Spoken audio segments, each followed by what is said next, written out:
तो क्या मंत्री पद छोड़ने का फैसला अगर चिराग पासवान ने कर लिया है तो क्या आरजेडी में जाकर या आरजेडी के साथ मिलकर चुनाव लड़ना उनके लिए सही रहेगा? और क्या अगर आरजेडी की तरफ जा रहे हैं चिराग पासवान तो बिहार में उनका भविष्य उज्जवल है? और क्यों आखिरकार एनडीए में उनका दम घुट रहा है?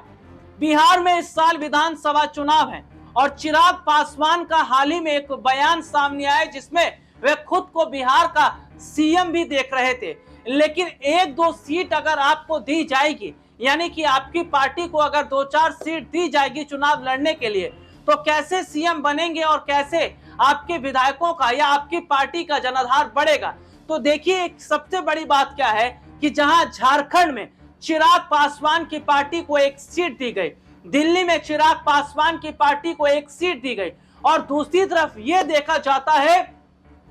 कि चिराग पासवान इस बात से नाराज हो गए और उन्होंने कहा कि अब बिहार में वे कॉम्प्रोमाइज नहीं करेंगे, यानी कि कम से कम 30 सीटें तो चाहिए ही चाहिए, और अगर इतनी सीटें नहीं दी जाती हैं तो वे अब आरजेडी के साथ जाएंगे। क्योंकि चिराग पासवान का एक बयान सामने आया जिसमें उन्होंने कहा कि एनडीए के साथ जो बातचीत हो रही है, ये जो गठजोड़ हो रहा है, ये शायद आखिरी दौर के गठजोड़ हैं, ये सब आखिरी दौर के कदम हैं। और अगर भारतीय जनता पार्टी बिहार के अंदर चिराग पासवान को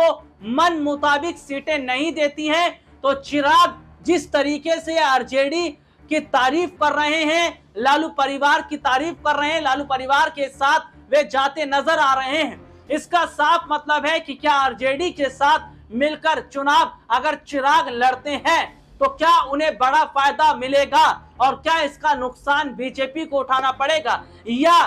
एनडीए ना टूटे या एनडीए कुनबा धराशायी ना हो, इसके लिए बीजेपी चिराग पासवान और मांझी को मना लेगी। इस खबर पर आपकी क्या राय है, कमेंट करके जरूर बताएं। फिलहाल आज की इस खबर में इतना ही, आपसे फिर दोबारा मुलाकात होगी, तब तक के लिए इजाजत दीजिए, नमस्कार।